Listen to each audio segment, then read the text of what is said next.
Girl with country roots, and I thought I would jump on here and do a live. Today, of course, is like November the 12th, and from the video title, as you can see, it's called Chickens in the Fall. If you know anything about this crazy weather, especially here in Kentucky, we just had 2 days worth of like biting cold. You would have literally thought that it was winter. And I thought I would just show you that how the chickens are still thriving and surviving, even though one night it got down to about a good, I think it was 20 degrees, and it was like the wind chill factor made it feel like it was about 18. And today is actually their first day coming a little bit back out. We still let them out here where they like to roam and go to their bush. But of course, it was frosted and it was really cold, and they didn't really get to stay out here as long as they tend to like to. But as you can see, they are doing just fine. They are still, of course, loving their bush, which I'm glad the bush still survived some of that cold weather. But some of the things that we did in order to keep them prepped, I will turn around and let you see some of the things that we did actually. As you can see, their wonderful enclosure here is definitely wrapped in tarp. They have a window right here, but when it got down to those temperatures, I like closed their window down. And forgive me, I'm holding eggs because my hens, I have 5 hens. Four have only been laying this whole time so far with them laying. And so the fifth one still hasn't laid yet. I figure she's not going to lay till spring. But you can see this is tarp. And actually, we had an extra tarp put over the top of this. And we blocked off the um, inside here with the tarp. And I also had cardboard boxes that went around this way and down low to block some of the wind. And even then, we had another extra tarp that came all the way down, and we wrapped it around. And the only thing we actually left open for them was the door here. We didn't block that off. And they had a little bit more of that section back there that was definitely open. And we still have some of the cardboard boxes in here, even though today it is like literally 60 plus degrees. Yeah, that's how crazy Kentucky weather is. So, like yesterday, I think we had a high maybe 30. Today, we're like 60 something. Another thing that I did too was I got some of this straw to put down inside of their inside enclosure, and this way they wasn't just on the bare ground as they would come out to be in their enclosed run.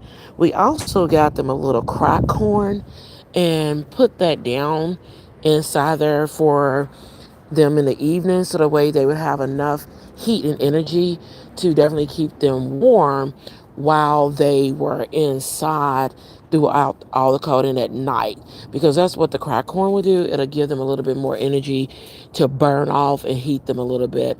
And you can also see too, like inside their house here, they have another window. We actually kind of closed that down a little bit too, because one night when I was out here still putting them up, they were tucking their heads really low. So I said, okay, we need to go ahead and definitely close you off. But I will say they are still laying eggs. Like I have 4 eggs today. I just came out to get these last two. I have this hen right there that lays first thing in the morning. That's Maxine. And I've already collected Phoenix's egg this morning too, because those two are laid. Now the ones, this is Regine, and this is her egg. She's a black copper Moran, high Evers. That's my rooster. And then my buff Overton hen, they think I have treats for them, so they're all up under my feet. My buff Overton hen, she laid this egg here. So far so good. They have not actually slowed down in their production of their eggs either. But yeah, back there, this is her egg right there. But yeah, as you can see, we still have like all these covers on. And we are leaving these on because two is supposed to rain. And I don't want the inside of their run to get wet because it will get wet the way that this one, their outer coop is. It has like little bitty gappage that runs across the top. Let's see if we can go through some of this contraption of string here. Hey, y'all gonna speak a little more? Okay. But you can see like right up top here, even though there's a big white cover, is a little bit of gappage that comes in through there so it'll get wet. So that's another reason why, too, we leave these tarps on.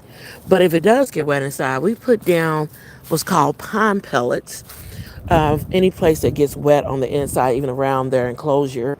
And that there will draw up all the water. I learned that trick from Dahlia from Chickenlandia.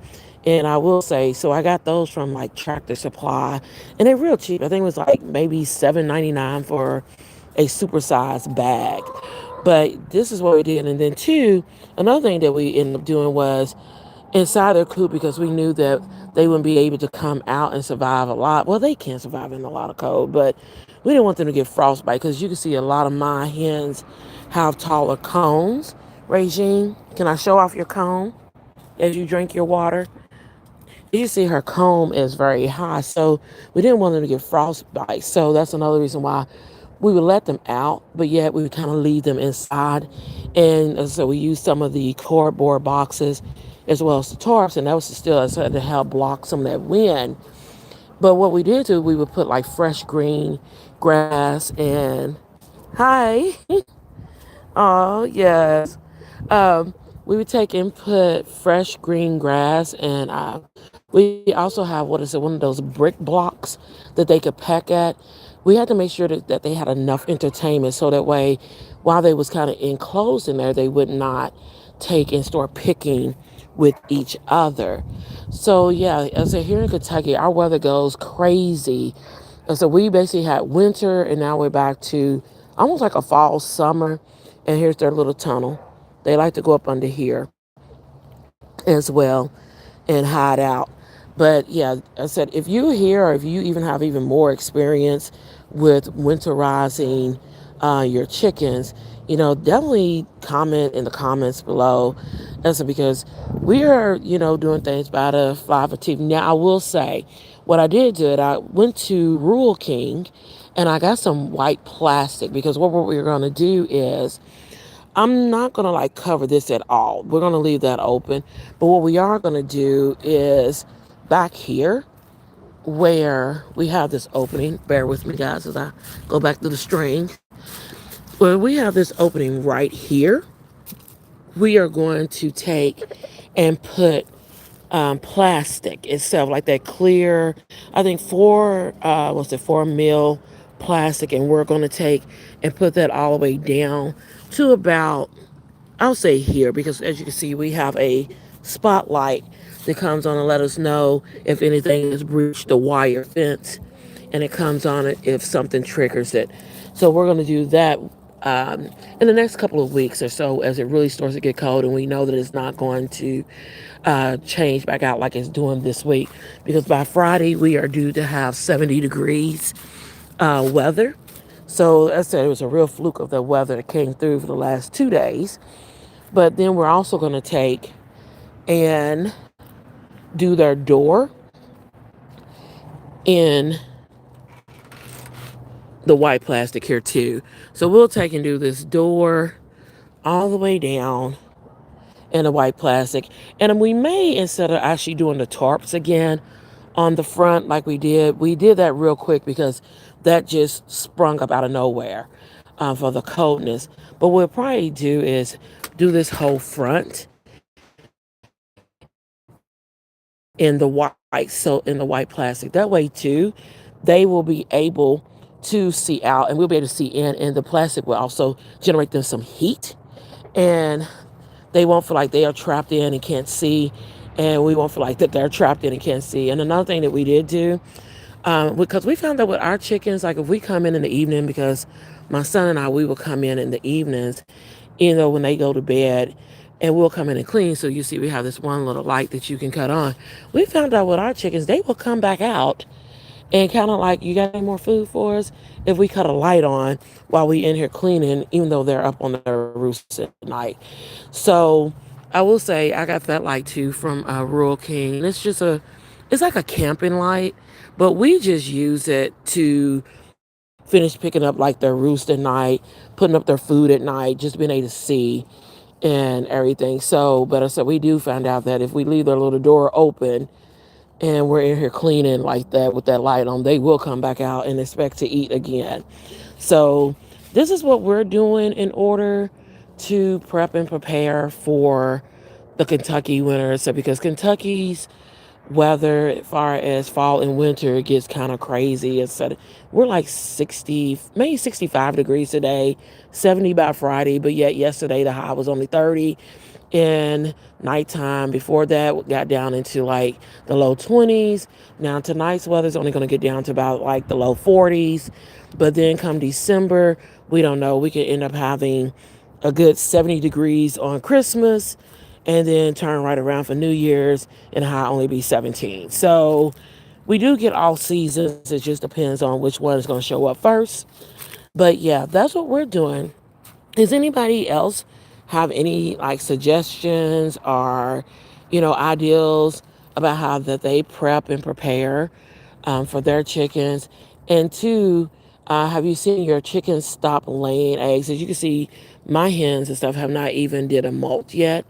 And it might be part of their feed, or at least maybe it's for their feed while they are still laying. And so I have gotten 4 eggs out of the 4 hens that are laying. I don't think that this hen right here is going to lay into spring, actually. But I did do one other thing too. I did put a little bit more of the what's it flock maker in there, so it gave them a little bit more protein, which I had read that if you do that, it kind of does keep them from like losing a lot of their feathers like that, or help them through their molt. Because I think they're trying to go through their molt a little bit because I'm seeing her feathers, and you're starting to see a little bit more feathers. Hey, Khadijah. She's my one that isn't laying yet. So I figure she won't lay until about spring. The other ones are laying, and I said I'm still getting 4 eggs a day. But yeah, that's what I'm really thinking that's going to go on with her. And I'm thinking too, as I said, I had read somewhere about maybe increasing their protein a little bit in the winter to help them if they do try to go through a molt, as well as to help them still lay. And so we are adding in a little bit of the 20% flop maker. And then another thing we did too with these last few cold days is we gave them to some of their grubs. They love their grubbly stuff. Where y'all flying to? We gave them some of their grubbly because that too will help to keep them warm. So we kind of gave them a few extra treats. And as you see, they are doing just fine. And they came through 18-degree nights and 20-degree days and 30-degree temperatures. And yeah, and they still are enjoying being down at the bush and having their little bush meetings, as we call it. So as I said, if anybody knows of anything, please, sound off and respond. No, there's no cat over there, Evers. Um, and everything, and just let me know, because I will always love to hear what other people do and how they get their chickens through the fall and through the winter, especially like if you're in extra cold places and extra hot places, because I know this summer it was really hot for them, and ice was our best friend. They have their little cool spa that we kept set up for them with ice changes about 3 times a day, and they thoroughly enjoyed it. So yeah, just let us know. But so you can see that they're still having their bush meetings and still surviving and thriving. And I look forward to seeing you on one of our next lives. All right, guys, be safe, take care, and we'll talk later. Bye.